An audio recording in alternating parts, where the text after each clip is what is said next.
आज आम्ही भारतरत्न डॉक्टर बाबासाहेब आंबेडकर शासकीय वसतिगृहामध्ये पाहणी करण्यासाठी गेला होता की त्या ठिकाणी तेथे जवळजवळ 72 विद्यार्थी आहेत.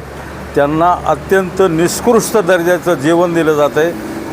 आणि दुसरं एक तिथं फिल्टरचं पाणी नाही, एकदम गढूळ पाणी आहे. आणि त्या ठिकाणचे शौचालयामध्ये स्वच्छता नाही, पूर्ण अस्वच्छता आहे. आणि त्या विद्यार्थ्यांना गेल्या 6 महिन्यापासून जो त्यांना भत्ता मिळतो 1000 रुपये, तो सुद्धा त्यांना मिळालेला नाही. आणि या ठिकाणी पूर्णपणे या वसतिगृहामध्ये अनागोंदी कारभार चालू आहे.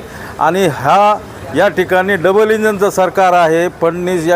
फडणवीस साहेब या ठिकाणचे मुख्यमंत्री आहे, पण त्यांच्या कार्यकाळामध्ये या भागातील या विभागातील विद्यार्थ्यांचा अतोनात या ठिकाणी छळ, मुस्कटदाबी आणि गळचेपी होत आहे. आणि आमची मागणी ही आहे की त्या विद्यार्थ्यांना सकस आहार, शुद्ध आहार, स्वच्छ आहार त्यांना दिलं पाहिजे. पाणी त्यांना एकदम शुद्ध आरोचं फिल्टरचं पाणी दिलं पाहिजे. त्या ठिकाणी फक्त फिल्टरची मशीन लावलेली आहे, पण तो मिशनरी चालू नाही.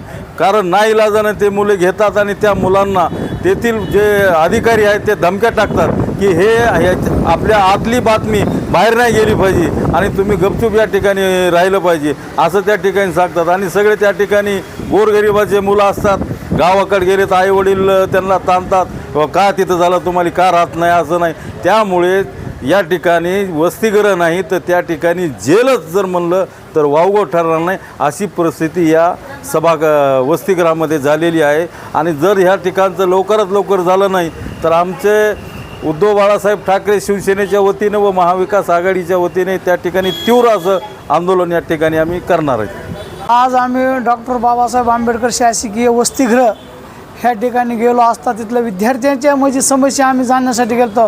तिथं जे हॉस्टेल आहे तिथं विद्यार्थ्यांचं जेवणाची सोय म्हणजे इतकं निकृष्ट दर्जाचं वरण बघितलं, नुसतं पाण्यासारखं. ते म्हणजे नुसतं नावाला दूध, तर त्या दुधामध्ये नुसतं पाणीच म्हणजे असली म्हणजे. आणि टॉयलेट तर इतकी घाण होती की तिथलं कष्ट, त्यांना जेवण कसं जातं हे विद्यार्थ्यांना आम्हाला पूर्ण समस्या सांगितली. जर तिथल्या अधिकाऱ्यानं ह्या सोमवारपर्यंत जर नाही तिथं व्यवस्था नाही केली तर आम्ही शिवसेना उद्धव बाळासाहेब ठाकरे त्या वसतिगृहाला कुलूप ठोकणार. आणि महाविकास आघाडी आमच्यासोबत आहे. आम्ही आज सगळ्यांनी मिळून तिथं पाहणी केली असता तिथं एकदम निकृष्ट दर्जाचं जेवण होतं आणि आरोमध्ये नुसतं फिल्टर नावाला होतं, गढूळ पाणी प्यायला. ते इतकी विद्यार्थ्याची समस्या तिथं बेकार आहे.